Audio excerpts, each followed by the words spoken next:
Hi everybody, Sean Holsinger here from holsingersflyshop.com. Time for another pattern for this week. This week I'm tying the soft hackle carrot. This is a nymph pattern. Yeah, soft hackle in name because it has some CDC in the collar, and looks like a soft hackle, but it's more or less a jig style pattern, and used for Euro nymphing since I've been filling my box with them lately and been tying a lot of them. Great working pattern. Change the color up on it a little bit, however, whatever pleases you, but stick with the main idea of the fly. That's the fish catching part of the fly. Sit back, watch this. Only a couple materials you need to tie it. Tying it on a competition jig hook from Hackle, and I'll get into that here in a second. So, hope you enjoy the video. Alright, like I said, this is the soft hackle carrot. You can see buggy looking style fly. There's how it would ride going through the water, and be a great mayfly imitation. Just an all around, generic nymph style pattern. Soft hackle, like I said, is from the CDC, and like I said, mix it up if you want to. Try a couple different colors in it. It wouldn't hurt, I'm sure. This is just what the pattern calls for, the original pattern calls for, and that's how we're going to tie it today. The hook I'm using is a H450BL, the Jig Superb hook from Hackle, in a size 14. The bead I'm using is a 7/64 tungsten slotted in copper. We're going to put on about 3 to 5 wraps of lead here. And you don't want much, you just want enough. Like I said, one of the main reasons I put the wraps of lead on it is to hold the bead in place. It helps hold it up there a little bit better. And then for thread, I am using 6/0 Unithread Rusty Brown. Usually I use the Ultra thread, but I like the color of this for this fly. We have this color in we don't have it in ultra thread, I should say. So next thing we're going to put on, after we cover up our lead a little bit, we don't want to build up a lot of body here, so we're going to go thin on the taper. Next thing we're going to put on is some Cocktail Leon for tailing material. We use this all the time, and medium Pardo, and we want about 5 or 6 fibers there. And the length of it, as always, is going to be about the length of the shank of the hook. Tie that in, and that's a little bit long, so I'm just going to give a little tug on it, get it back to where I want it. And then I'm going to take that right out to the bend.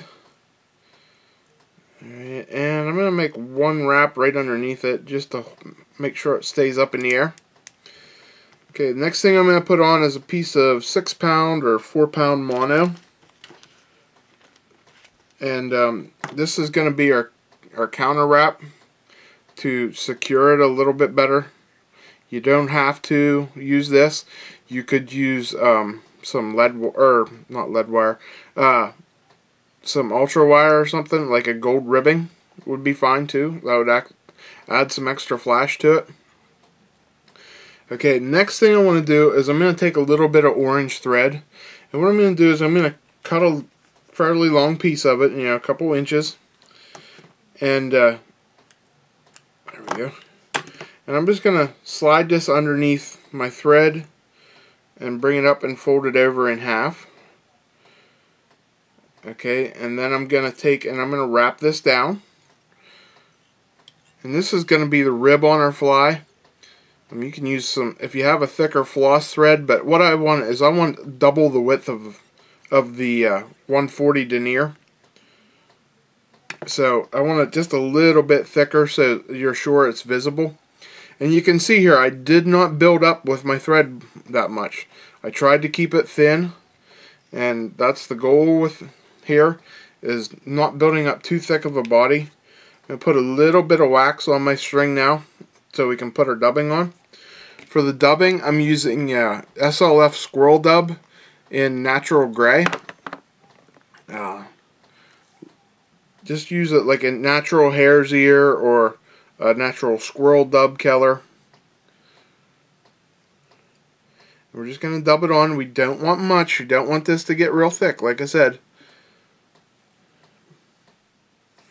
We'll start this out here and see how far up there it goes.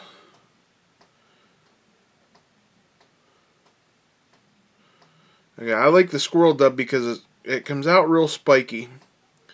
I want just a little bit more and gives it more of a buggy look.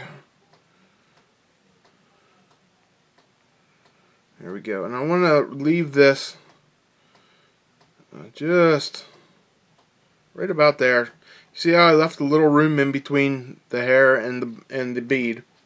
And what we're going to do is I'm going to counter wrap first with the mono. I was putting the mono on afterwards, but I like the orange to stand out a little better. So I put this on first. And this is more of a protection layer, so it doesn't get all tore up when you catch a lot of fish on it. Okay, now we're going to cut this off. Next thing we're going to do is we're going to take our orange and we're going to go the opposite way that we just did that last one. We're going to make our rib here. And you can see there, you can see the fiber sticking through there. That's what I want to see. I want to see that spiky squirrel sticking through my orange rib. Okay, now we'll cut this off. Next thing I'm going to do is I'm going to add a little bit of hackle to it. For the hackle, I'm using a CDC feather. The color of this CDC is cinnamon. Okay, now what I'm going to do here is I'm going to peel out these fibers a little bit and find the long ones. And I want to trim them down with my scissors now. And I want them in a uniform length. And what I want is, I don't want, you see when I put this on here, the length of the fibers aren't going past the tail. There, that's a better way to put it. Well, it's hard with this orange. But you can see this other side, I didn't trim yet. You can see how long these fibers are. They go way back past the tail. So I'm going to trim them down, and I'm going to trim this so it's at a length that's, you know, about the length of the tail. Rather than pulling them and making them all look and cutting them off after I palmer it on here, this makes it a little bit more natural looking whenever you wrap it on. So now we're just going to wrap that on there, a couple wraps. We'll cut the tag off, and then I'm going to get my hackle pliers, and I'm going to make about 3 wraps of this. This is about what we need. And as I'm doing this, I'm just going to tease these fibers back.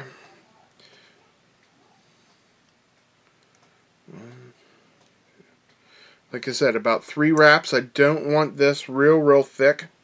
I just want them fibers on there. And you see how that's bringing me right up close to the bead. I don't want a big collar on this. So that's perfect. Okay, we'll tease these back here a little bit and put a wrap. You see how trimming it down early there left that about the length I wanted, and it gives it an uneven length and a buggy look, a natural look. As if I would have pulled these all up and trimmed them all off at one length, it wouldn't have looked as natural and buggy. So I like to trim it before I put it on there. Next thing I'm going to do is add a little bit of ice dub, and I'm actually using the SLF Prism, and the color I'm using is olive brown. And you see I don't have much of a color here to add, so I'm not going to put very much on here. We're just putting enough on here to give it that green colored look. Slide that up there.